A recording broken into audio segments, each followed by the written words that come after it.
Hello YouTube, welcome back. So I've already, taken this apart. So I'm kind of want to show you here. Well, you got to remove the brush roll. Okay, there's 4 screws there. They're Phillips head, so you want to remove those, and then you just pull the brush roll, pull it out. There's this cover right there that covers this here, like that. There's 2 screws there. It's a Torx head, 15, a size 15 there. That comes off, and then you can check for the wiring and see if if anything is broken here. I think I'm gonna go ahead and remove 1, 2, 3 screws.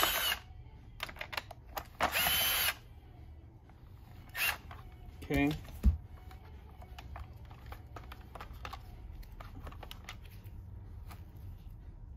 So just keep an eye that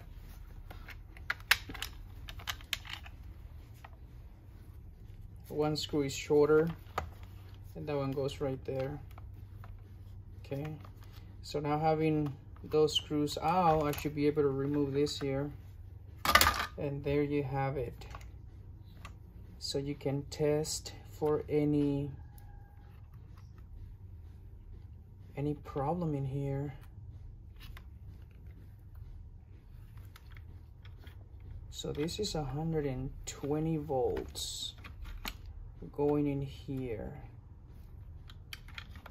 So we're gonna go ahead and do this here. I'm going to connect this tester right there. That goes there. And then I'm going to use some alligators.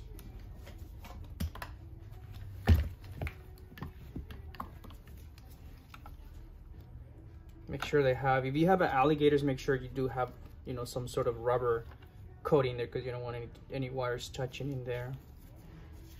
Okay.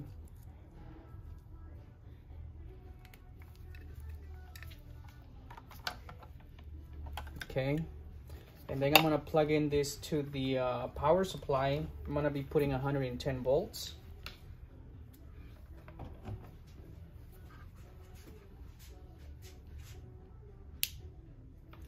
As you can see,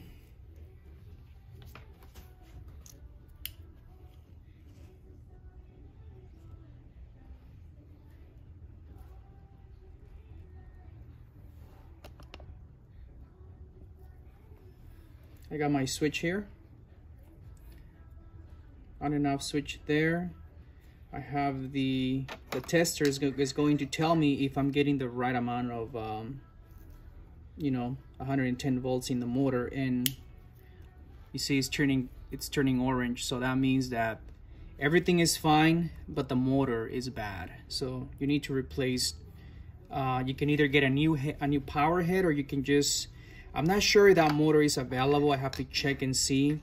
If it is available, it should be on our website. I haven't checked. I haven't seen if it's available there, but if it's available, we'll be putting it there, or it's probably there. Other than that, that's pretty much it. That's how you get into the to test the power head motor. Thank you for watching.